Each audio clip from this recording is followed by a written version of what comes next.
بسم الله الرحمن الرحيم.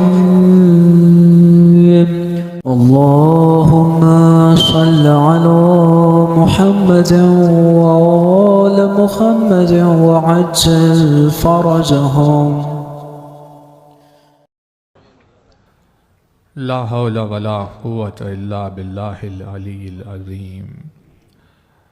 أعوذ بالله من الشيطان اللعين الرجيم. بسم الله الرحمن الرحيم.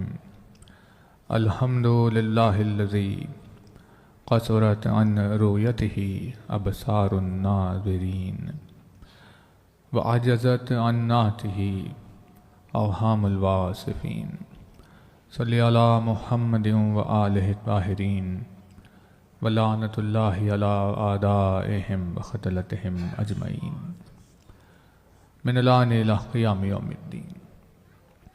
اما بعد فقد قال اللہ سبحانہ تبارک و تعالی فی کتابہ المبین وقولہ الحق. بسم اللہ الرحمن الرحیم. الحمد للہ رب العالمین.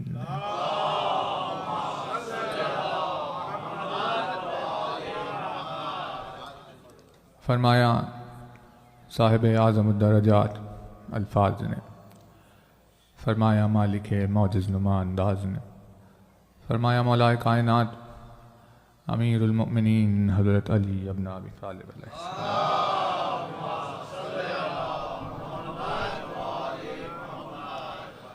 مولا کائنات کے جس مبارک و مقدس فرمان سے خدمت میں آپ کی مجلس کا آغاز ہے.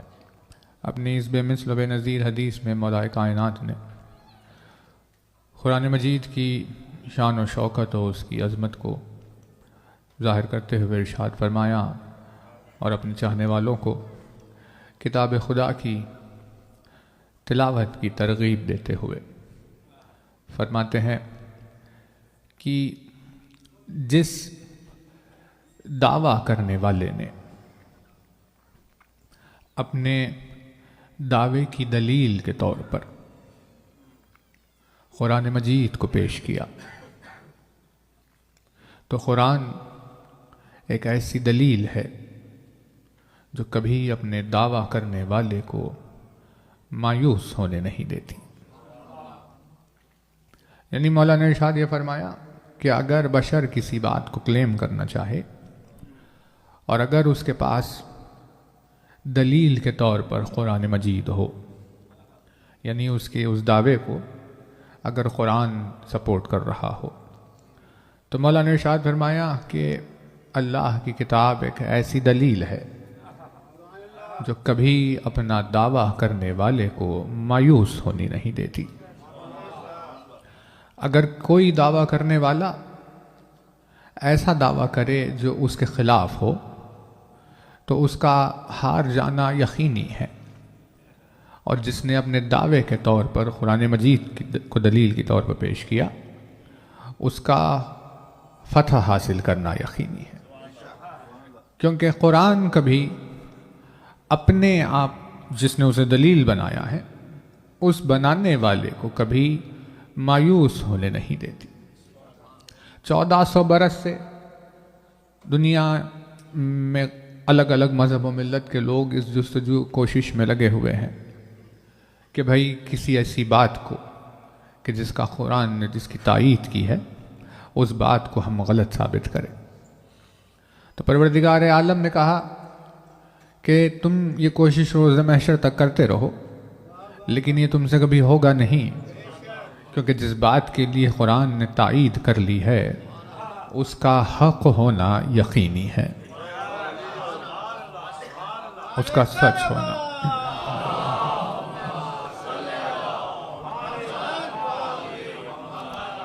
اس کا سچ ہونا یقینی ہے. انسان کو بہت ساری ایسی آیتیں ہیں جو پہلے سمجھ میں نہیں آئی، اور جب نازل ہو رہی تھی تو مذاق اڑا رہا تھا، ہنس رہا تھا، تمسخر کیا کرتے تھے، وہ عجیب عجیب گستاخیاں کرتے تھے بارگاہ رسالت میں، اور فرماتے تھے کہ بھئی یہ کیسی بات ہے، یہ کیسے ہو سکتا ہے. لیکن آہستہ آہستہ آہستہ جب عقل نے ترقی کرنی شروع کی اور عقل کو بہت سارے مضامین سمجھ میں آنے لگے تو پھر وقت کے گزرنے کے بعد عقل کو پتہ چلا کہ ہماری فکر کرنے کی صلاحیت یا ہمارا سوچنے کا طریقہ غلط تھا، قرآن مجید کی آیت نہیں۔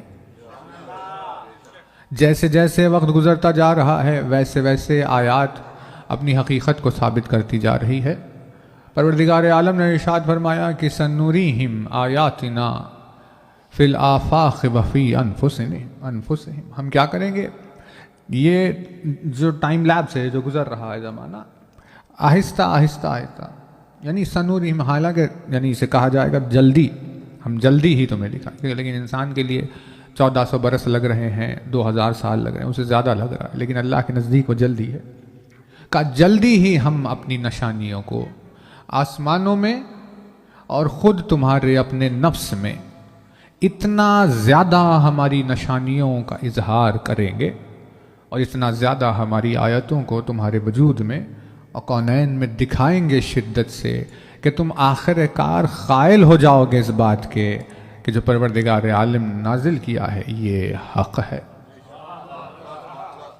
یعنی یہ گفتگو خدمت میں آپ کی اسی لیے ہو رہی ہے کہ اگر کسی انسان نے دعویٰ کیا جس کی قرآن تائید کر رہا ہے، بھلے ہی آیت اس وقت کسی کو سمجھ میں نہ آ رہی ہو، لیکن آہستہ آہستہ وقت کے گزرتے گزرتے اس کا حق ہونا واضح ہو جائے گا۔ اس وقت ہمیں یہ لگے کہ بھئی یہ غلط ہے، لیکن جب وہ انفولڈ ہوتی ہے زمانے کے گزرنے کے ساتھ آیت، تو جو ہمیں چیز ناممکن نظر آ رہی تھی وہ آہستہ آہستہ حقیقت ہو جاتی ہے۔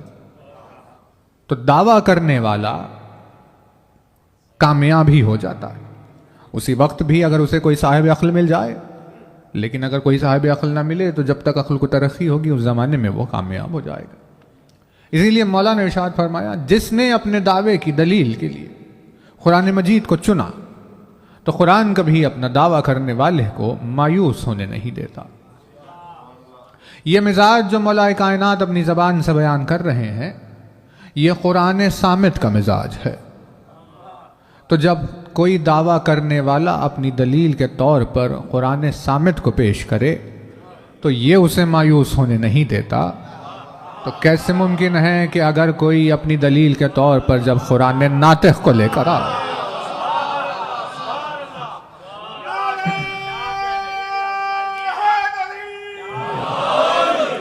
تو پھر قرآن ناطق اسے مایوس ہونے کیسے دے گا؟ جیسے جیسے قرآن صامت کی آیتوں کو عقل کی ترقی کے ساتھ سمجھتے سمجھتے ہزاروں برس کا وقت لگ گیا، ویسے ہی قرآن ناطق کے فضائل پر بھی انسان اکثر اعتراض کر دیتا ہے، لیکن آہستہ آہستہ عقل کی ترقی کے ہوتے ہوتے ہوتے زمانے کے گزرتے گزرتے اسے سمجھ میں آتا ہے کہ بھائی علی ہی حق ہے۔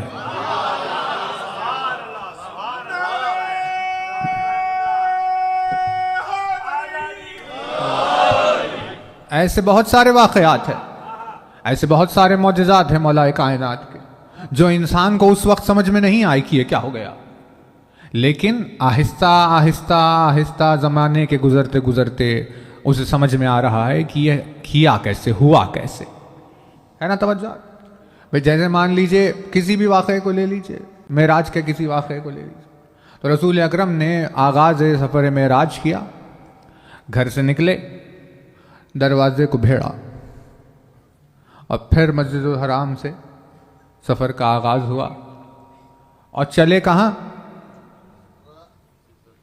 جس کا یعنی 92 بلین لائٹ ایئرز کا آبزرویبل یونیورس کا سپین ہو، 3 لاکھ کلومیٹر پر سیکنڈ سے جانے پر 90,000 کروڑ برس کا آبزرویبل یونیورس ہو،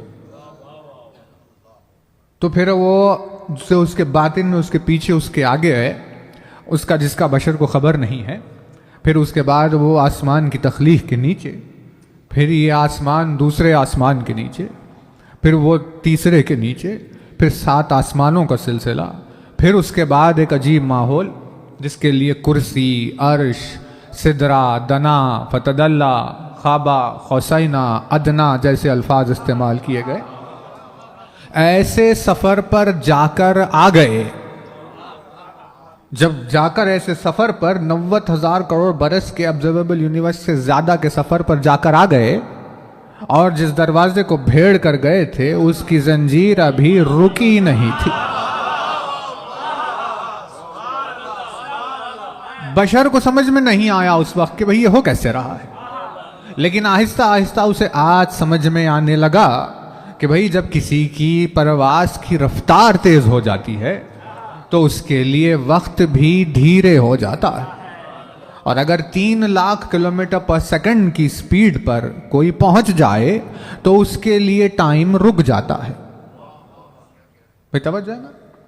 یعنی یہ اب دیکھیے تھیوری کو ڈینائی تو نہیں کیا، رد تو نہیں کر سکے گی کوئی، لیکن اس کو ایکسپلین کرنے کے لیے جس گھڑی کا استعمال کیا جاتا ہے وہ یہ ہماری گھڑی نہیں ہوتی، اسے کہتے ہیں فوٹون واچ یا فوٹون کلاک کہتے ہیں اس کو، جس میں کانٹے وغیرہ کچھ نہیں ہوتے، بس اس میں ایک فوٹون ہوتا ہے، وہ اس طرح اوپر نیچے ٹکر مارتے رہتا ہے، اور جب اسے لے کر نکلتا ہے کوئی اپنے ساتھ تو جانے والے کی رفتار کے اعتبار سے اس کے آنے جانے کی سپیڈ پر اثر پڑتا ہے۔ تو بڑھتے بڑھتے بڑھتے بڑھتے جب اس کی رفتار 3 لاکھ کلومیٹر پر سیکنڈ ہو جاتی ہے تو اس آگے کے پریشر کی وجہ سے وہ وہیں کھڑا ہو جاتا ہے جہاں وہ ہوتا ہے، یعنی اب وہ تھم گیا ہے، وقت اس کے لیے رک چکا ہے۔ اب وہ چاہے کروڑوں سال گھوم کر آئے وہی کانٹے پر واپس آتا ہے جس کانٹے پر یہاں سے گیا تھا۔ یہ تو سائنس نے ایکسپلین کیا ہے۔ اب عجیب عجیب دیکھیے باتیں ہوتی ہے، لیکن اس وقت تو سمجھ میں نہیں آ رہا تھا لوگوں کو کہ بھئی یہ ہو کیسے رہا ہے۔ تو کہا کہ اب اس رفتار پر پہنچ جانے سے اس کے لیے ایک پاسبلٹی اور ہے جسے ٹیلیپورٹیشن کہتے ہیں، یعنی وہ سفر نہیں کرتا، ادھر غائب ہوتا ہے ادھر حاضر ہوتا ہے، یوں جاتا نہیں کہیں پر، لیکن اس کا ڈایامیٹر 3 لاکھ کلومیٹر کا ہوتا ہے، کیونکہ اس سپیڈ میں وہ اس سے زیادہ ایک ساتھ غائب ہو کر نہیں جا سکتا، اس کے آگے ہو تو سفر کرنا پڑے گا۔ یہاں کی تھیوریز ہے ساری، آپ ہم سے زیادہ جاننے چاہے ویسٹ میں آپ رہتے ہیں، ہم تو وہاں سے آئے انڈیا سے، لیکن اگر اس کی رفتار 6 لاکھ کلومیٹر پر سیکنڈ ہو جائے جانے والے کی، تو وہ اس 3 لاکھ کے ڈایامیٹر میں ایک ساتھ 2 جگہ نظر آ جاتا ہے۔ کیوں؟ کیونکہ اتنی تیز ہو گیا کہ ادھر سے ادھر جائیں ادھر سے ادھر آئیں، ایک ساتھ 2 جگہ ہو جائے۔ اگر 9 لاکھ کلومیٹر پر سیکنڈ کی رفتار پر آئے تو وہ ایک ساتھ 3 جگہ نظر آ جاتا۔ وہ 12 لاکھ کلومیٹر پر سیکنڈ کی سپیڈ پر آئے تو 4 جگہ ایک ساتھ نظر آتا ہے۔ تو اب یہ باتیں اب ہو رہی ہے اتنے ہزاروں برس کے بعد، لیکن اس وقت کسی کو یہ سمجھ میں نہیں آ رہا تھا کہ کوئی اکیلی ایک ذات کیسے 40 مقامات پر نظر آئے گی۔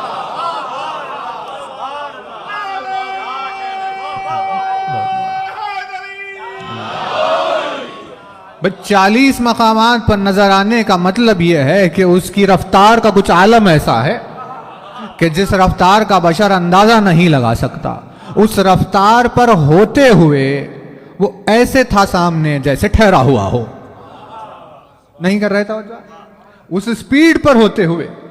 جب دسترخوان پر لوگوں نے بلایا دعوت دی مولا کائنات کو، تو جب کھا رہے ہیں تو آپ کو ایسے نہیں لگے گا کہ بھئی یہ بہت سپیڈ ہے، بالکل اطمینان سے ویسے ہی جیسے ہوتا ہے، یعنی اتنی تیزی کے بعد بھی ویسے ہی۔ مثال کہاں ہے اس کی؟ اس کی مثال زمین میں پائی جاتی ہے۔ زمین جو گھوم رہی ہے اس کی رفتار کتنی بتائی جاتی ہے؟ کچھ 1300 کلومیٹرز پر آور کی سپیڈ سے یہ گھوم رہی ہے اپنی جگہ پر ایکسس پر، لیکن سولار سسٹم یعنی سورج کا جو چکر کاٹ رہی ہے وہ اس سے بہت تیز ہے۔ سارا سولار سسٹم جو ملکی وے کی چکر کاٹ رہا ہے وہ اس سے بہت تیز ہے، تو اتنی تیزی سے 1300 کلومیٹر کی سپیڈ سے گھوم رہی ہے۔ آپ کو محسوس ہو رہا ہے؟ آپ کو تو ایسے لگ رہا ہے جیسے ہم ٹھہرے بیٹھے ہوئے، جبکہ اتنی سپیڈ کا ہمیں احساس بھی نہیں ہو رہا، حالانکہ وہ تیز ہے، لیکن ایسے جیسے مانو پرسکون ہو۔ یہ زمین کر رہی ہے، تو بھئی جب تراب میں اتنی صلاحیت ہو کہ اس طرح گھومتے ہوئے بھی سکون میں نظر آ جائے تو ابو تراب اس رفتار پر پہنچ کر کیسے کیفیت سکون میں نظر نہیں آئے گا.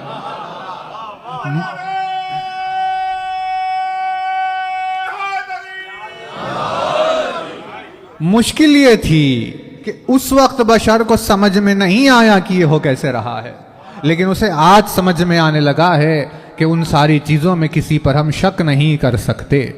جیسے جیسے وقت کے گزرتے گزرتے قرآن صامت سمجھ میں آ رہا ہے، ویسے ہی آہستہ آہستہ فضائل قرآن ناطق بھی سمجھ میں آئیں گے. اگر اس وقت ہمیں علی کی کوئی فضیلت سمجھ میں نہیں آئی تو اس کا مطلب یہ ہے کہ ابھی ہماری عقل تیار نہیں ہے. لیکن اگر شعور پہنچے یا پروردگار عالم کی توفیق ہو جائے کسی پر تو اسے اس فضیلت میں شفافیت نظر آتی ہے اور دل گواہی دیتا ہے کہ یہ حق ہے. ویسے ہی بہت سارے فضائل میں مولا کائنات کا ایک ہے جو شاید زمانے کو سمجھ میں نہ آئے کہ بھئی علی نے یہ کیا کہا. خدمت میں آپ کی جو گفتگو چل رہی ہے کہ الحمدللہ پر وہ صرف الفاظ نہیں ہیں، لفظ نہیں ہے نا، آواز نہیں ہے، کیونکہ انرجی ہے پیچھے. تو ویسے ہی یہ بدن بھی بدن نہیں ہے، یہ بھی تو ایک انرجی ہے. یعنی آپ کا چلنا پھرنا آنا جانا یہ جو اس میں پائی جاتی ہے قوت، یہ بھی ایک انرجی ہے. یعنی چیزوں میں قوت پائی جاتی ہے، طاقت. ہمیں لگتا ہے کہ بھئی آواز ہے، ہمیں لگتا ہے کہ بھئی کوئی تحریک ہو رہی ہے، کوئی ایسی چیز ہے، لیکن اس میں قوتیں پائی جاتی. ویسے ہی مولانا نے ارشاد فرمایا الحمدللہ محض کلمہ نہیں ہے، بلکہ وہ ایک قوت ہے، وہ ایک طاقت ہے، تاثیر ہے.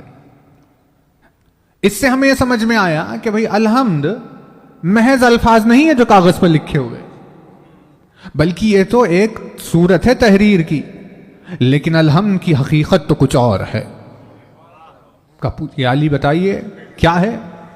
تو فرمایا مفتاح لذکر ہی، چابی ہے، سبب للمزید من فضل ہی، وہ سبب ہے، اور دلیلا علی آلائہ و عظمت ہی، و طریقا من طروق الی بلاہوتیت ہی.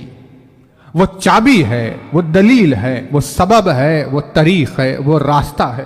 یہ ساری چیزیں الحمد ہے. بھائی توجہ ہے نا، ساری چیزیں الحمد ہے. مفتاح بھی الحمد ہے، سبیل بھی الحمد ہے، طریق الحمد طریق بھی ہے، الحمد سبیل بھی ہے، الحمد سبب بھی ہے، الحمد مفتاح بھی ہے، الحمد دلیل بھی ہے. یعنی الحمد محض الحمد نہیں ہے، بلکہ یہ ساری الگ الگ چیزیں ہیں. لیکن جب زیارتوں میں کھڑے ہو کر کوئی زائر علی کو سلام کر رہا ہوتا ہے تو اسے سمجھ میں آتا ہے الحمد کے لیے جتنی چیزوں کی علی نے تعریف کی ہے وہ ساری چیزوں کی نسبتیں علی کی طرف بھی ہوتی ہے. اسی وجہ سے علی کو طریق بھی کہا گیا، سبیل بھی کہا گیا، سبب بھی کہا گیا، دلیل بھی کہا گیا. یعنی الحمد اصل میں ایک صورت ہے ایسی جس کے باطن میں علی کا وجود چھپا ہوا ہے. جو تحریر پڑھ رہا ہے اگر کوئی ایسا ہی کم ظرف ہو تو بس وہ تحریر کی صورت میں رہ جائے گا. لیکن جیسے جیسے ظرف کی بلندی کے ساتھ وہ الحمد میں اترتا جائے گا تو اترنے والے کو الحمد کی گہرائیوں میں چہرہ علی نظر آئے گا.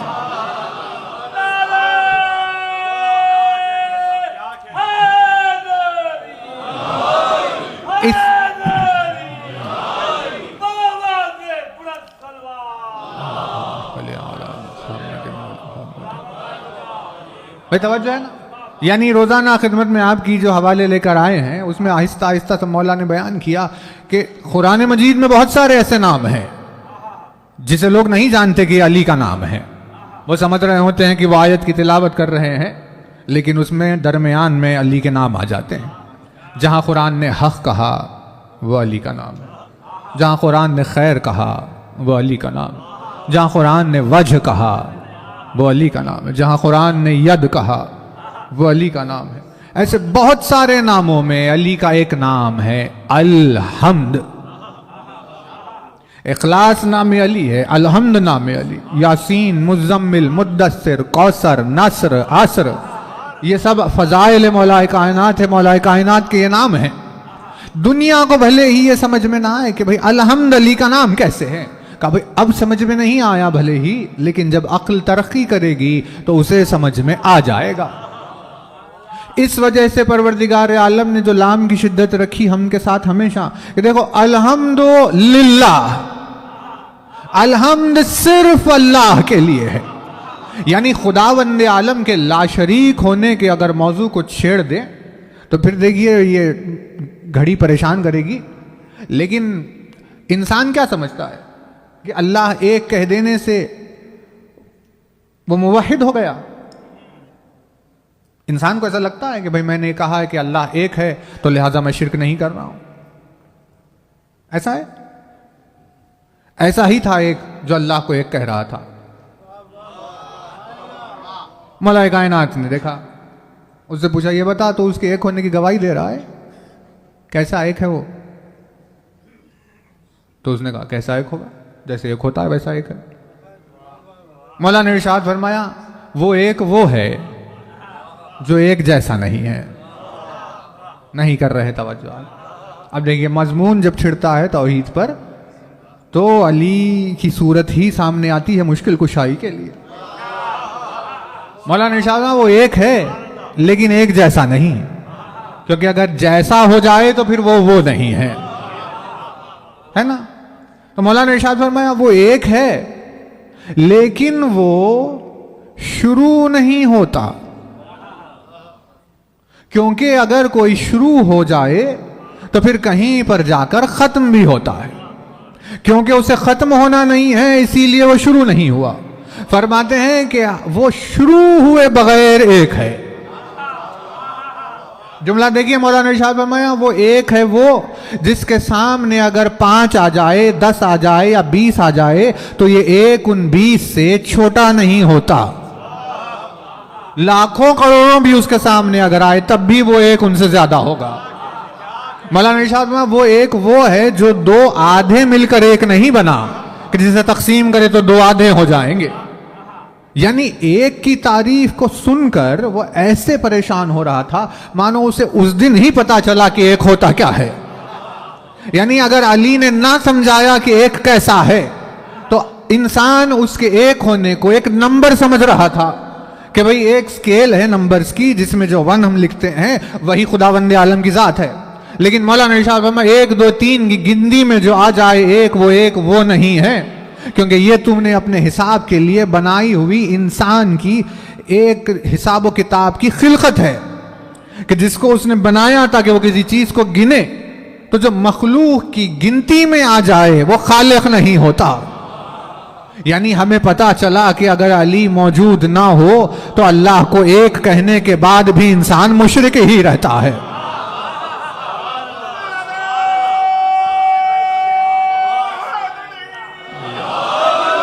بات کلیئر ہو رہی ہے نا کہ کیسے ایک ہوا؟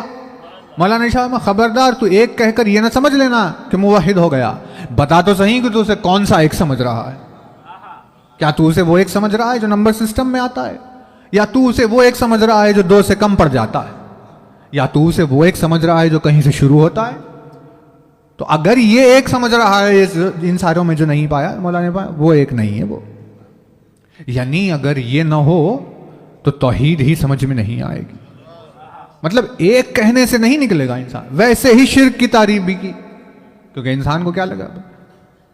مولانا نے کہا کہ اچھا ایک، اس نے پوچھا نا امام غریب سے جو سوال آپ شاید آئی تھنک یہاں گزشتہ مجالس میں کہیں آپ کی خدمت میں بات ہوئی تھی، اس نے کہا مولا میں بھی ایک ہوں، اللہ بھی ایک، برابر ہیں ہم دونوں؟ تو مولا نے کہا نہیں، تو مرکب ایک ہے، اسمبلڈ مکسچر والا ایک۔ یہ کتنے مائک ہے بتائیے؟ ایک مائک، اس مائک میں یہاں ربر ہے، یہ پلاسٹک ہے، اسٹیل ہے، دوسری چیزیں فلاں 4-5 چیزیں ملی تو ایک مائک بنا۔ خون ہے، نفس ہے، ہڈیاں ہے، گوشت ہے، روح ہے، جذبات ہے، احساس ہے، یہ سب ملے تو ایک انسان بنا۔ مولانا شاہ لا شریک لہو، تو کیا کہہ رہا ہے؟ اس کا مطلب اس کی کوئی بیوی نہیں ہے، اس کے بچے نہیں ہیں۔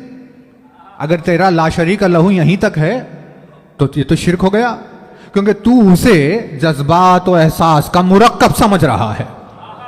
نہیں کر رہے توجہ؟ تو مطمئن ہے کہ میں اس کا بیوی نہیں مانتا، اس کے بچے نہیں مانتا، اس کے ماں باپ نہیں مانتا، اس کا گھرانہ خاندان نہیں مانتا، میرا لا شریک ہونا برابر ہو گیا. مولانا صاحب ایسے لا شریک نہیں ہے، ایسے تو کوئی انسان بھی اکیلا جنگل میں پڑا رہے گا، لیکن وہ لا شریک ہے جس میں کسی چیز کی ملاوٹ نہیں، نہ شکل و صورت کی، نہ جسم و جسمانیت کی، نہ شیپ کی، نہ سٹرکچر کی، نہ کلر کی، نہ سائز کی، نہ جذبات کی، نہ احساس کی. یہ ساری چیزیں مل کر جیسے کوئی ایک ہوتا ہے، وہ ان سب کے بغیر اکیلا ہے، جس میں کسی چیز کو نہیں پائے جانے کا تصور ایسا ہو کہ لا شریک لہو کی گواہی میں اتنا آگے کہا مولا نے کہ اگر موصوف میں صفت بھی پائی جائے تب بھی دو ہو جاتے ہیں. ہو رہی ہے نا بات والی؟ تو ایسے ہی شرک کا ایک ڈیفینیشن اور ہے. اس نے الحمدللہ، الحمدللہ، دیکھو الحمد کون ہے؟ الحمد نام ہے مولا کائنات کا. اس نے کہا یہ علی میرے لیے ہے. اگر کسی نے علی کے ساتھ میرے علاوہ کسی کو شریک کیا تو وہ مشرک ہو گیا. نہیں توجہ نہیں کر رہے بھئی. شرک کا ڈیفینیشن ہم بتائیں گے یا رسول اکرم بتائیں گے؟ کون ڈیفائن کرے گا شرک کیا ہے؟ وہی بتائیں گے نا. ارشاد فرماتے ہیں ان اللہ جعل علیا علما بینہ و بین خلقہ فمن عرفہ کانا مؤمنا ومن انکرہ کانا کافرا ومن جہلہ کانا ضالا ومن نسب معہ شیئا کانا مشرکا ومن جاء بولایتہ دخل الجنہ. ارشاد فرماتے ہیں بے شک اللہ نے علی کو اپنے اور اپنی مخلوق کے درمیان میں علم قرار دیا ہے. اللہ نے علی کو اپنے اور اپنی مخلوق کے درمیان میں علم قرار دیا ہے. فمن عرفہ کان مومنا، جو علی کو پہچانتا ہے وہ مومن ہے. ومن انکرہ کان کافرا، جو علی کا منکر ہے وہ کافر ہے. ومن جہلہ کان ضالا، جو علی سے غافل ہے وہ گمراہ ہے. ومن نسب معہ شیئا کان مشرکا، جو کسی کو بھی علی کے برابر سمجھتا ہے وہ مشرک ہے. نہیں کر رہے توجہات؟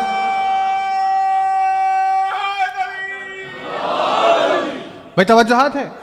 یعنی مولانا یا رسول اکرم نے کیا ارشاد فرمایا؟ ومن نسب معہ شیئا کان مشرکا، جس نے کسی کو علی کے برابر سمجھا وہ مشرک ہو جاتا ہے.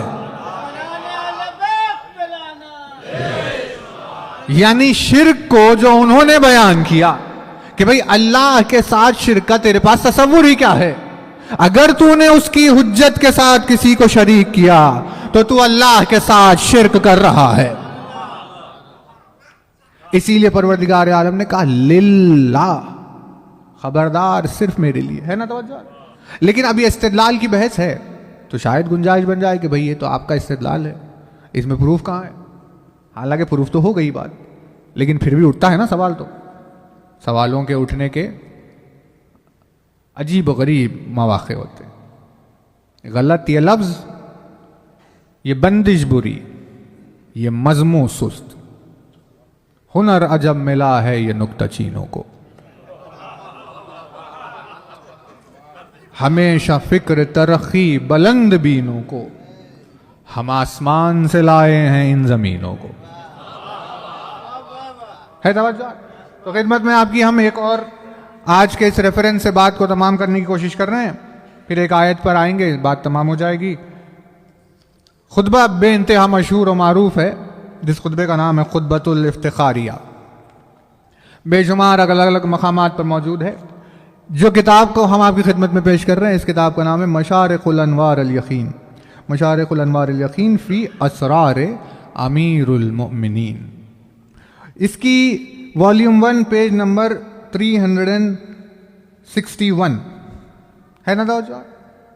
اب آپ آ کر دیکھ لیں جس کو دیکھنا. یہاں پر ہے خطبے کے الفاظ، مولا کائنات کا خطبہ یہ جو ہے بیان کیا.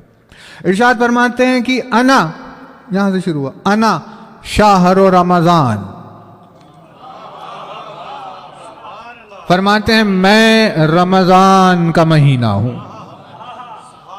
میں شہر رمضان ہوں. ہم کیا سمجھ رہے ہیں؟ رمضان مطلب کیلنڈر کا کوئی ایک منتھ.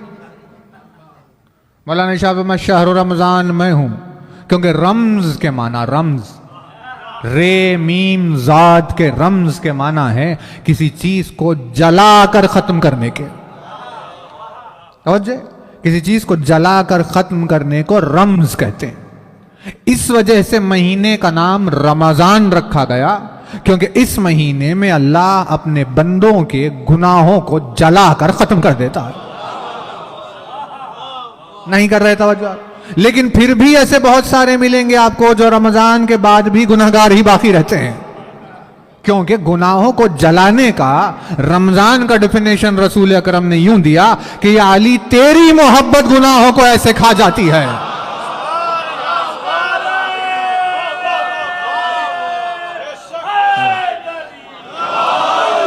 تیری محبت گناہوں کو ایسے کھاتی ہے جیسے آگ سوکھی ہوئی لکڑی کو کھا جائے. یعنی علی کی الفت اگر ہے تو رمضان ہے، ورنہ علی کی محبت اگر نہیں رکھتا تو کون سا رمضان؟ نہیں، توجہ نہیں کر رہے. آج کے علی کے نام لینے والوں سے کہیں زیادہ علی کو تو علی کے دشمن پہچانتے تھے. ایک روز جب داخل ہوا دربار شام میں تو دیکھا اس نے کہ وہ کھانا کھا رہا ہے اور ماہ مبارک چل رہا ہے. کھانا دسترخوان بچھا ہوا ہے، کھا رہا ہے چھپ کر سب سے. باہر تو روزے میں ہے سب لوگ، وہ اندر دسترخوان بچھا کر کھا رہے. یہ پہنچ گئے، کہا کیا ہو گیا؟ دیکھتا نہیں ماہ مبارک چل رہا ہے، تو کھانا کھا رہا ہے. کیا کہا اس نے پتا ہے آپ کو؟ دشمن تھا مگر ان نام لیوا لوگوں سے زیادہ پہچانتا تھا. اس نے کہا اب جب علی سے دشمنی مول لی ہے تو کیا رمضان، کیا ذیقات، کیا ذی الحج.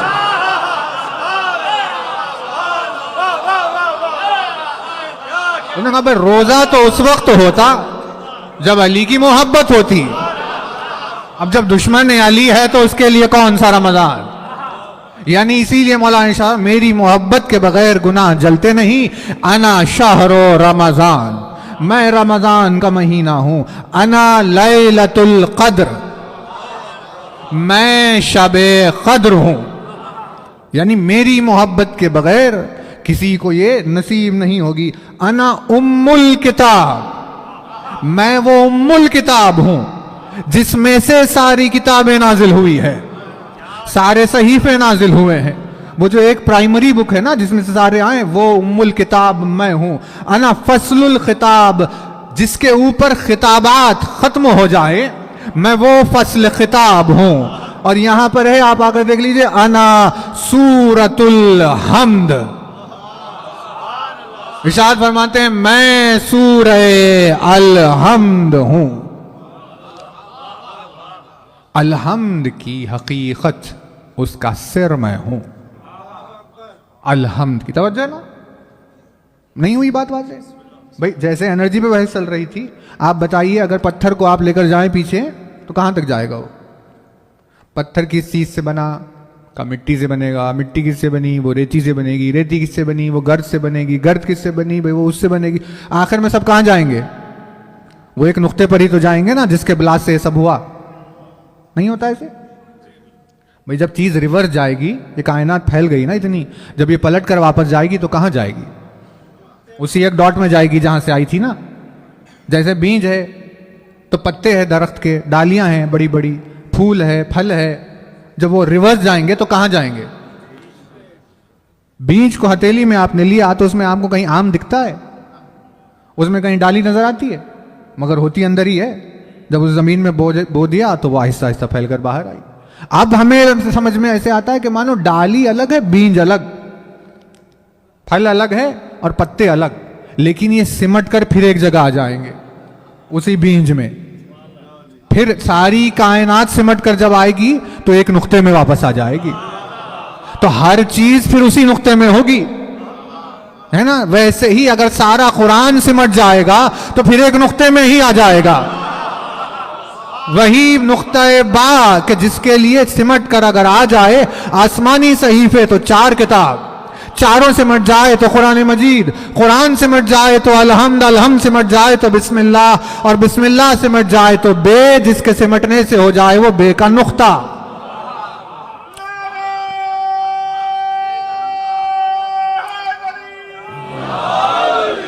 اسی لیے ارشاد فرمایا کہ میں وہ سورہ حمد ہوں جس کے بغیر قرآن شروع نہیں ہوتا، میں وہ سورہ حمد ہوں جس کے بغیر کوئی خدا سے متصل نہیں ہوتا، میں وہ سورہ حمد ہوں جسے ہٹا دیں تو توحید کی کوئی دلیل باقی نہیں رہتی، میں وہ سورہ حمد ہوں جو اللہ تک پہنچنے کا راستہ ہے۔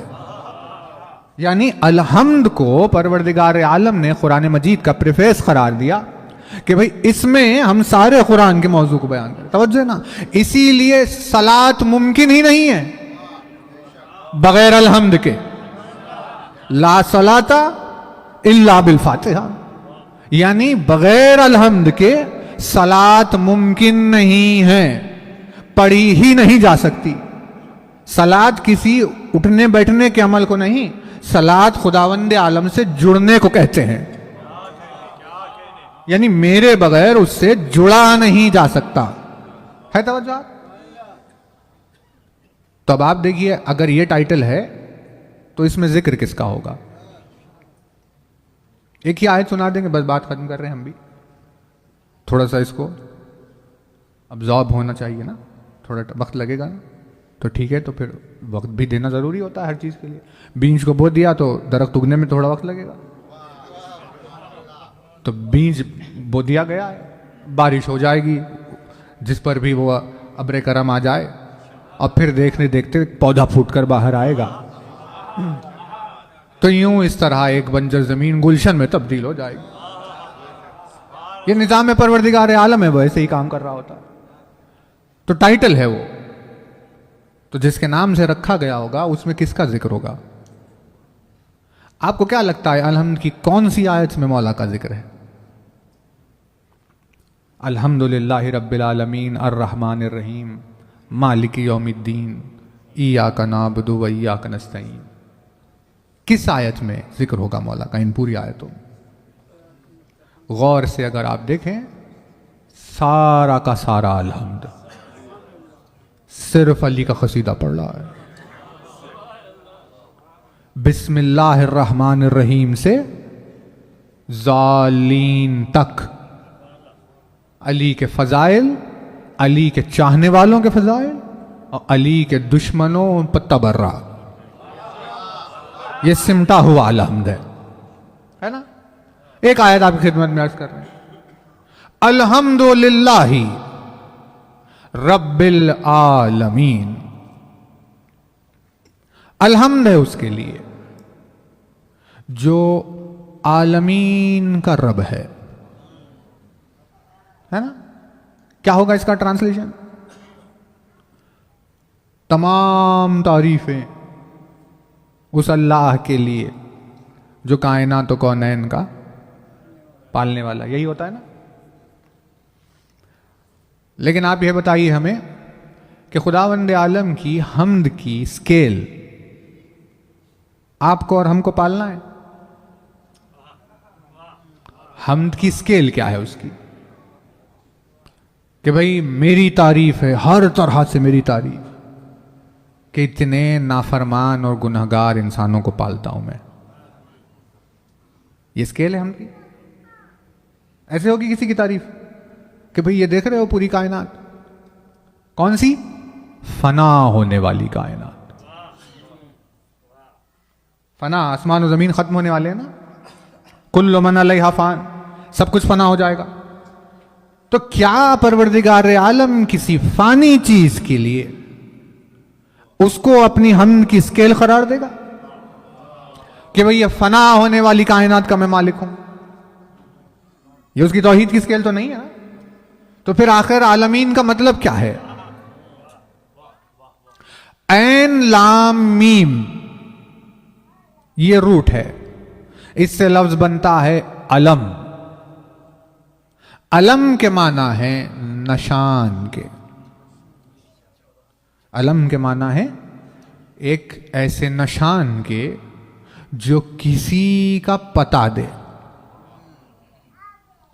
اسی وجہ سے علم کو علم اسی لیے کہتے ہیں کیونکہ یہ آگے آگے چلتا ہے، لشکر پیچھے آتا ہے، تو دشمن جب صرف یہ دیکھتا ہے تو پیچھے کے لشکر کا پتہ لگ جاتا ہے.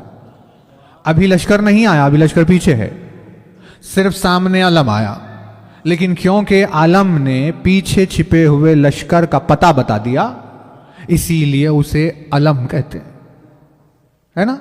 علم یعنی وہ نشان جو ظاہر ہو کر باطن میں موجود کسی کے ہونے کی دلیل بن جائے، اسے علم کہتے ہیں. ہے توجہ؟ جیسے مثال کے طور پر آپ جب آ رہے تھے اپنے دوست کو ڈھونڈتے ڈھونڈتے کہ بھئی ادارے کو وہ پہنچے یا نہیں پہنچے، فلاں ہوئے کیا ہوئے نہیں ہوئے، آہستہ آہستہ جیسے ہی گیٹ میں آپ داخل ہوئے، داخل ہوتے ہی آپ کو ان کی کار دکھائی دی. کار کو دیکھتے ہی آپ نے کہا آ گئے وہ. ابھی آپ اندر نہیں آئے، وہ یہاں اندر نماز پڑھ رہے ہیں، چائے پی رہے ہیں، آپ باہر ہیں، آپ کو دکھائی نہیں دیا کہ وہ اندر ہے یا نہیں. آپ کو باہر ان کی کار دکھائی دی، کار نے بتا دیا وہ آ گئے ہیں. باطن میں چھپی ہوئی شخصیت کے ہونے کی دلیل بن کر جو کار سامنے آئی اسے علم کہتے ہیں. توجہ ہے؟ علم کے معنی ہے انڈیکیٹ کرنے والے، نشان کے، کسی کا پتہ دینے والے. یہ علم ہے. لفظ ایک ہے عالم، مطلب علم اور عالم میں فرق یہ ہے کہ علم وہ نشان جو ٹیمپرری بھی ہو سکتا ہے، لیکن عالم وہ نشان جو ہمیشہ رہتا ہے نا. اب یہ جو ساری چیزیں ہیں، نشان تو ہے مگر ٹیمپرری ہے. بھئی کار تو تھی آپ کی، لیکن کیا ہوا، آپ کو ڈراپ کر کے آپ کے بھائی کسی اور کو پک کرنے کے لیے کار لے کر چلے گئے. آپ آ کر دیکھنے لگے کار تو نہیں ہے. آپ نے کہا وہ نہیں ہے. اچھا ایسے ہی آپ اندر آئے تو وہ چائے پیتے ہوئے دکھائی دیا. آپ نے کہا آپ کیسے آ گئے؟ تو انہوں نے کہا بھائی ہم آ گئے، گاڑی تو نہیں ہے باہر. تو انہوں نے سنایا کہ ہاں اس کو لے کر گئے، وہ دوسروں کو پک کرنے کے لیے آئے. مطلب گاڑی آپ کے ہونے کا نشان تو تھی لیکن پرماننٹ نہیں تھی. کبھی ہو سکتی ہے، کبھی نہیں بھی ہو سکتی ہے، کبھی میکینک کے پاس ہو سکتی ہے، کبھی کوئی اور لے کے جا سکتا ہے. مطلب ایک ٹیمپرری نشان تو ہے جو کسی ایک وقت کے اعتبار سے دلیل بن جائے کہ بھئی وہ ہے، لیکن ہمیشہ نہیں ہو سکتا. توجہ نا. یہ آسمان، یہ زمین، یہ ساری کائنات آج تو ہے، درخت ہے، پہاڑ ہے، یہ ساری چیزیں ہیں، یہ کسی کے ہونے کا پتہ تو دے رہی ہیں، لیکن یہ ہمیشہ رہنے والی نہیں ہے. تو جب یہ آسمان و زمین فنا ہو جائے تو پھر اس کے وجود کی دلیل اس وقت کون رہے گا؟ ایسا نشان جو سب کے فنا ہو جانے کے بعد بھی باقی رہے، اس نشان کو، پرماننٹ نشان کو عالم کہتے ہیں. توجہ نا.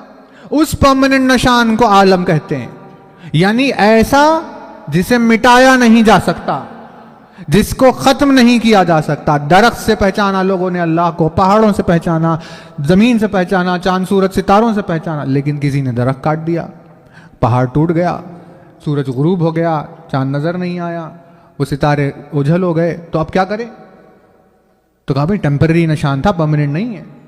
تو لہٰذا ایک ایسا نشان جو سب کے ختم ہونے کے بعد بھی باقی رہے، اس پرماننٹ نشان کو عالم کہتے ہیں. لیکن عالم سنگولر کو کہتے ہیں، اکیلے کو، ایک کو. ایک اگر ہو تو اسے عالم کہا جاتا ہے، اگر 14 ہو جائے تو انہیں عالمین کہا جاتا ہے.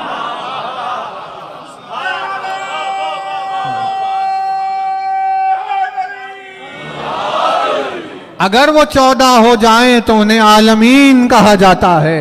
پروردگار عالم نے الحمدللہ رب العالمین، اسے ناز اپنے آپ پر اس واسطے نہیں ہے کہ وہ ہمارا رب ہے، بلکہ اسے اپنے آپ پر اس وجہ سے ناز ہے کہ وہ 14 عالمین کا رب ہے.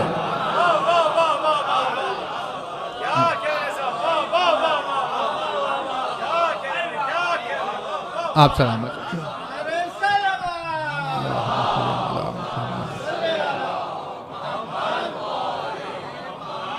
ہماری ربوبیت کو وہ اسکیل نہیں بناتا اپنی حمد کی. کہ بھئی ایسا گناہگار یہ بدماش انسان میں اس کا رب ہوں. یہ شان ہے اس کی, یہ تعریف ہے کوئی؟ اس کی تعریف ہے کہ ایسی عصمت سے بھری ہوئی ہستیاں جن کا وجود عصمت مطلقہ کا وجود, جن کی اطاعت ساری کائنات پر واجب, میں ایسے ہمیشہ موجود رہنے والی دلیلوں کا رب ہوں. یوں اپنی تعریف کر رہا ہے, الحمدللہ رب العالمین. الرحمن الرحیم, دو صفتیں گنائی, رحمان ہوں اور رحیم ہوں. اب خالق بھی تھا, قادر بھی تھا, حکیم بھی تھا, کیا کیا تھے, کہا وہ نہیں, رحمان اور رحیم. کہ یہ کیا ہے؟ کہ رحمان اور رحیم دونوں رحم کے معنی, لیکن رحم وہ جو سب پر ہو اسے رحمانیت کہا گیا. رحم وہ جو مخصوص لوگوں پر ہو اسے رحیمیت کہا گیا. ہے نا توجہ؟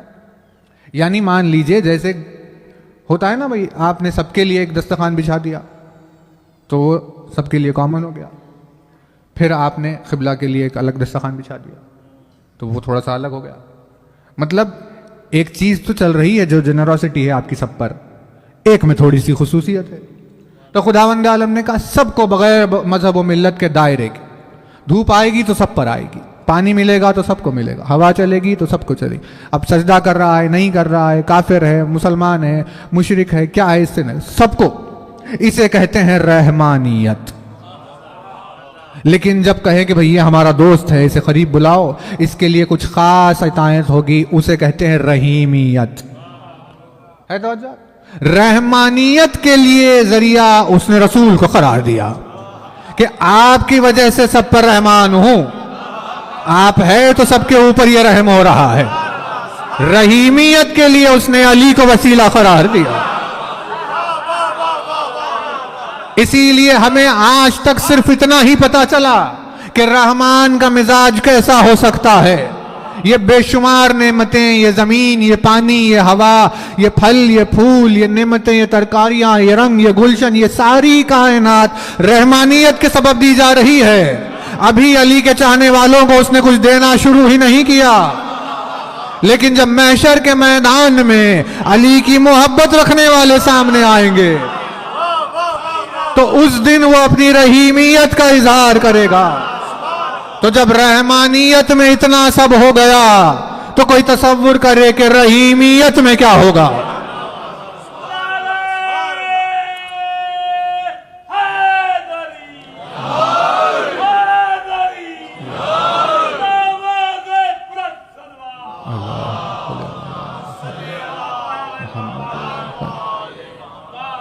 بات آگے بڑھی, اس نے کہا مالک یوم الدین. توجہ ہے نا, مالک یوم الدین. اس پر ختم کریں گے. ایاک نعبد تو بہت بڑا چیپٹر ہے, مجلس انڈیا میں ہوئی تھی, اس پر بہت نازک بھی ہے. کبھی اگر آپ کو موقع مل جائے تو دیکھیے, اور ہم پھر کبھی حاضر ہوں گے تو آئیں گے بات. لیکن مالک یوم الدین قیامت کے دن کا مالک نہیں ہے یہ, کیونکہ لفظ قیامت بھی قرآن میں ہے. لا اقسم بیوم القیامہ, مجھے قسم ہے قیامت کے دن کی, ہے نا. یہاں پر کیا ہے؟ مالک یوم الدین, دین کے دن کا مالک. کون سے دن کا؟ دین کے دن کا. جس دن دین کے بارے میں پوچھا جائے گا اس دن کا مالک. یعنی وہ اس دن یہ سوال نہیں کرے گا کہ تم نے کھانا کتنا کھایا, پانی کتنا پیا, اس نے کتنے کیے, اس نے کیے. یعنی ایک تو کھلا رہا ہے, پھر تو حساب بھی لے رہا. بھئی یہ کیسا کریم ہے؟ ہوتا ہے کہیں انسان میں؟ یہ انسان اس سے زیادہ اعلیٰ طرف ہوتا ہے کہ بھئی آئیے ہمارے گھر میں کھانا کھائیے, لیکن آپ نے تو 4 روٹی کھا لی. تو آپ کہیں گے بھئی بلایا کیوں پھر مہمان پر, جب گن رہے ہو کہ ہم کتنا کھا رہے ہیں, کتنا پی رہے ہیں. یعنی بشر نہ کرے ایسی حرکت. پروردگار عالم ان چیزوں کا شمار کرے کہ بھئی کیا کیا کھایا, کیا نہیں کھایا, کیا نہیں. مالک یوم الدین, دین کے دن کا سب مالک. اس دن دین کا سوال کرے گا، کسی چیز کا سوال نہیں کرے گا، دین کا سوال. بے توجہ رہے. اب دین کیا چیز ہے؟ یہ دین کسے کہتے ہیں؟ دین ایک طرز زندگی کو کہتے ہیں.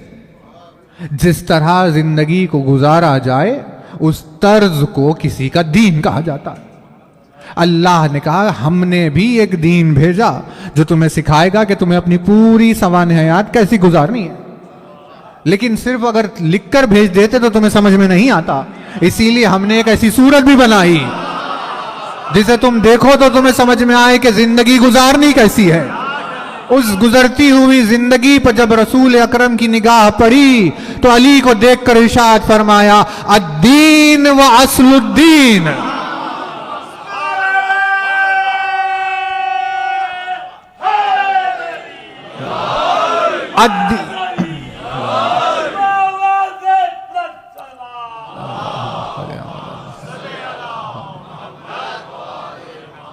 الدین و اصل الدین وہو رجل وہو علی ابن ابی طالب. فرماتے ہیں دین بھی علی ہے، اصل دین بھی علی ہے. یعنی قیامت کا دن نہیں، مالک یوم الدین. اس دن وہ مخلوق کو جمع کر کے علی کے تعلق سے پوچھے گا. جب علی کی محبت کا جواب مل جائے گا تو کیونکہ ساری کائنات کو علی کی خاطر پیدا کیا تھا، اسی لیے علی کے چاہنے والے سے حساب نہیں لے گا کہ کتنا کھایا، کتنا پیا، کیا کیا. اگر کسی کے دل میں علی کی محبت ثابت نہیں ہوگی تو اس سے پوچھے گا کہ بھئی جس کے لیے ہم نے یہ سب بنایا تھا تو اس کو چھوڑ کر کس منہ سے روٹی کھا رہا تھا، کیا سوچ کر پانی پی رہا تھا. یعنی ایک ایک دانے کا حساب لے گا. کس سے؟ اس سے جس نے اس دانے کے مالک کا حق ادا نہیں کیا. جو مالک کے محبت کے حق کو لے کر آئے پروردگار عالم اس سے سوالات نہیں کرے گا. پورا الحمد ایسے ہی چلا. لیکن انشاءاللہ دیکھیے کبھی موقع ہوگا تو الحمد کے اوپر آیتوں کی خدمت میں آپ کی حاضر ہوں گے.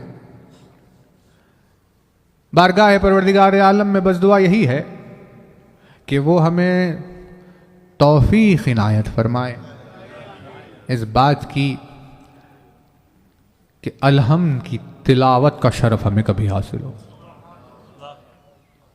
یوں الحمدللہ کہتے ہوئے گزرنے کا نہیں، واقعاً کبھی زندگی میں ایک مرتبہ ہی صحیح الحمد کے سورے کی تلاوت کا شرف حاصل ہو. یہ دعا اس کی بارگاہ میں. بہت ممنون اور مشکور ہے آپ تمام صاحبان ایمان کے کہ آپ نے ہمیں برداشت کیا اتنا اور اس قابل سمجھا کہ مجلس کا موقع دیا گیا. زندگی نے موقع دیا تو پھر کبھی خدمت میں آپ کی حاضر ہوں گے. اس الحمد کے سلسلے کو اسی آیت سے تمام کر رہے ہیں. اور اب آہستہ آہستہ جو ایام اذاں گزر رہے ہیں تو ایک عجب سی کیفیت طاری ہے، ایک عجب سی بے چینی آپ کو خود ہی محسوس ہوگا کہ کیسی مایوسی نظر آ رہی ہے. یعنی کہ جس کا ذکر ہو رہا تھا، جس کے نام کی مجلسیں ہو رہی تھی، اگر وہ مجلسیں نہ ہو تو اتنی مایوسی چھا جاتی ہے. تو کوئی کیسے تصور کرے گا کہ صغرا نے اس گھر میں کیسی مایوسی دیکھی ہوگی کہ جب دیکھتے دیکھتے بھرا ہوا گھر آنکھوں کے سامنے خالی ہو گیا. تو ایسے عالم میں گھر میں صغرا زندگی کیسے گزار رہی ہوگی. ایک عزادار جب اپنے گھر میں عزاخانہ سجاتا ہے، تیار کرتا ہے، علم استاد کرتا ہے، تعزیہ استاد کرتا ہے، فرش عزا بچتی ہے، مجلس ہوتی ہے، ایک عزادار، اور مجلس کے ختم ہونے کے بعد جب وہ اپنے گھر کو دیکھتا ہے غور سے تو اسے اپنے ہی گھر میں ایک تنہائی کا احساس ہوتا ہے. وہ دیکھتا ہے کہ کیسی ایک مایوسی و مردنی چھا گئی فرش عزا کے اٹھ جانے کے بعد، مجلس حسین کے ختم ہو جانے کے بعد. تو مجلس کے ختم ہونے سے عزادار اتنی تنہائی کا شکار ہو جائے جس کے نام پر مجلس ہو رہی ہو، جب وہ پورا گھر ایک ساتھ خالی ہو گیا ہو تو صغرا کا کیا عالم ہو گیا ہو. اسی وجہ سے جو شدت صغرا کو بیان کیا گیا کہ جیسے جیسے کاروان حسین تیار ہو رہا تھا ویسے ویسے صغرا اتنی بے چین ہوتی جا رہی تھی کہ اسے نظم کر کے لکھا کہ بابا میں یہ نہیں کہتی کہ اماری میں بٹھا دو،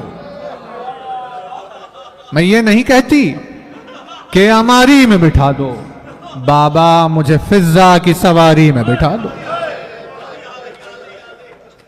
لیکن مجھے اپنے ساتھ لے کر چلو۔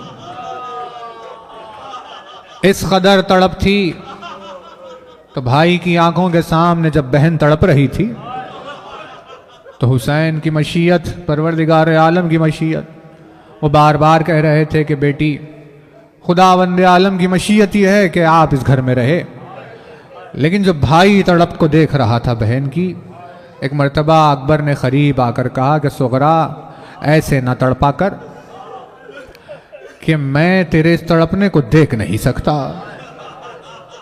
بابا کی مشیت پروردگار عالم کی مشیت ہے، میں یہاں کچھ کر نہیں سکتا، لیکن اتنا ضرور وعدہ کرتا ہوں کہ جیسے ہی حالات سازگار ہو جائیں تو سب سے پہلے تجھے لینے کے لیے آؤں گا۔ بھائی بہن تڑپتے ہوئے ایک دوسرے سے ودا ہو رہے تھے۔ حسین اور زینب ایک ساتھ اس منظر کو دیکھ رہے تھے۔ یہاں پر ان دونوں کی تڑپ کو دیکھ کر زینب کی آنکھ میں آنسو آ گئے تھے، لیکن حسین کا جو گریہ تھا کہ نگاہ امامت روز عاشور کربلا کے میدان میں زینب کے دل کی تڑپ کو دیکھ رہی تھی کہ جب حسین جیسا بھائی مقتل میں جانے کے لیے زینب سے رخصت لے گا۔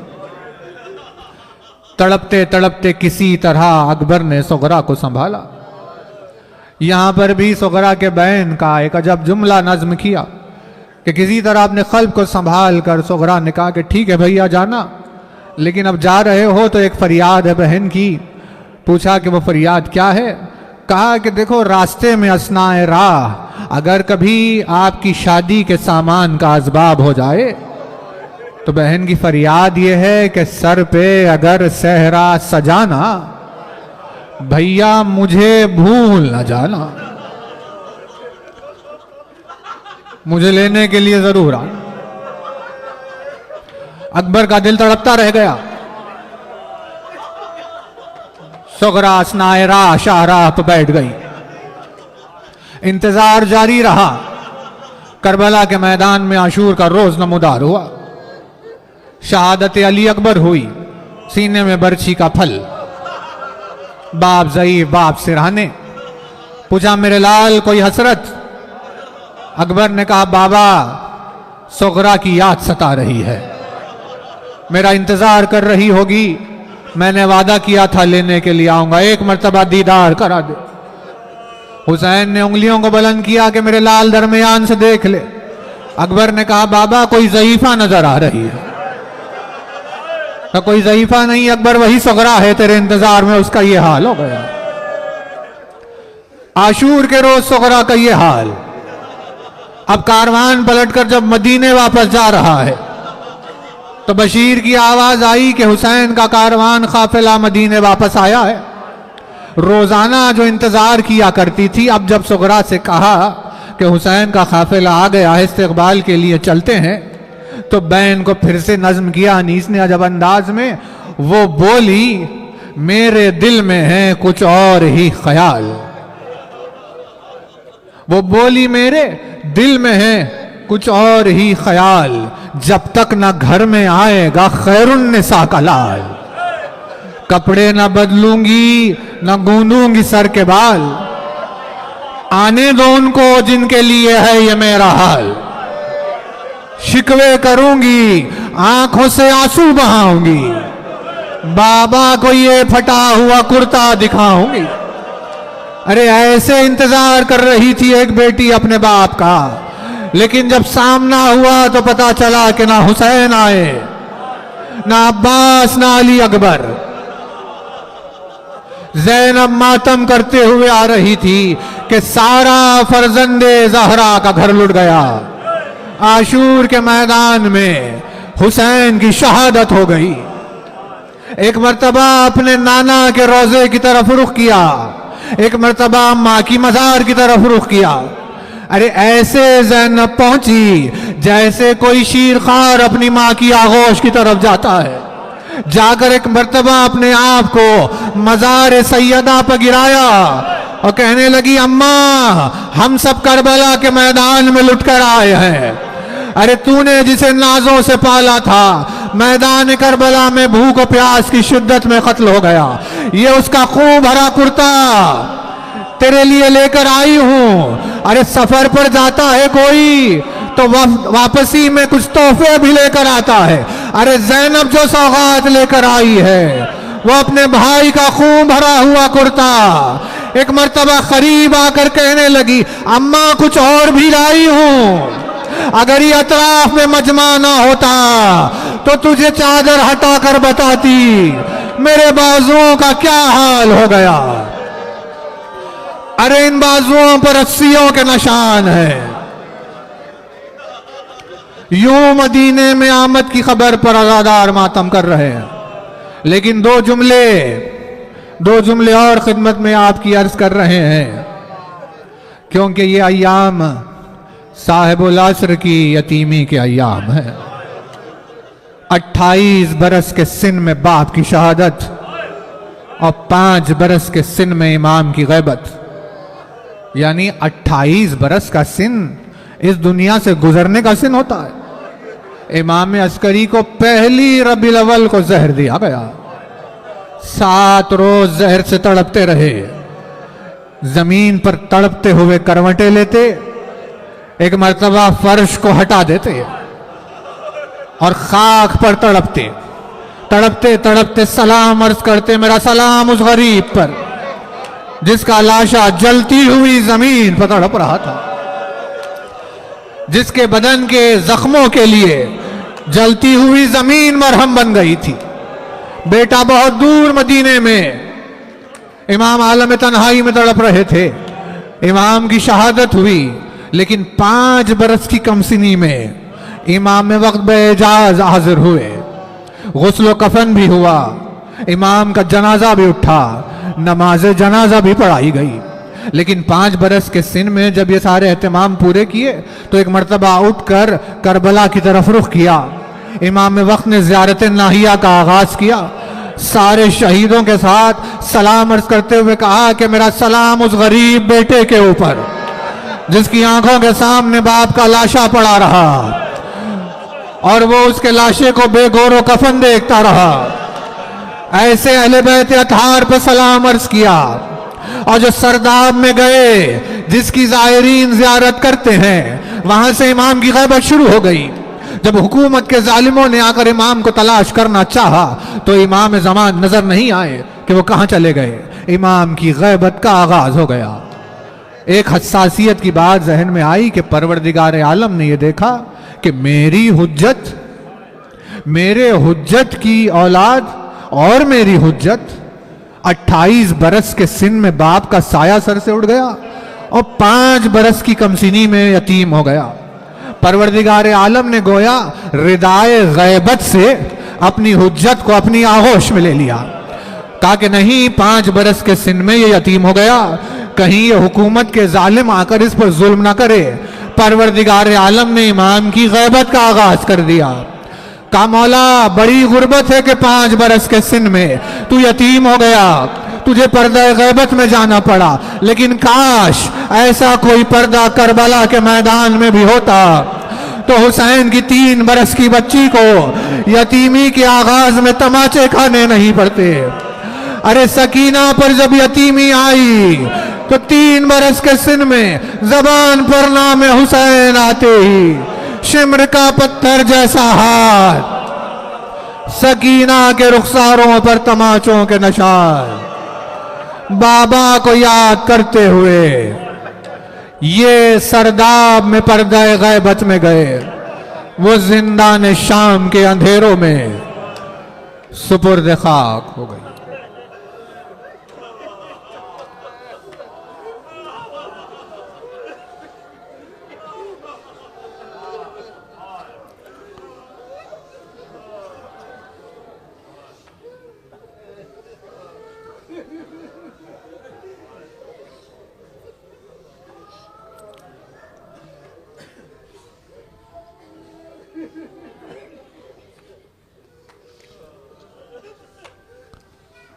الا لعنۃ اللہ علی الظالمین وسيعلم الذين ظلموا أي منقلب ينقلبون ماتم حسین علیہ السلام.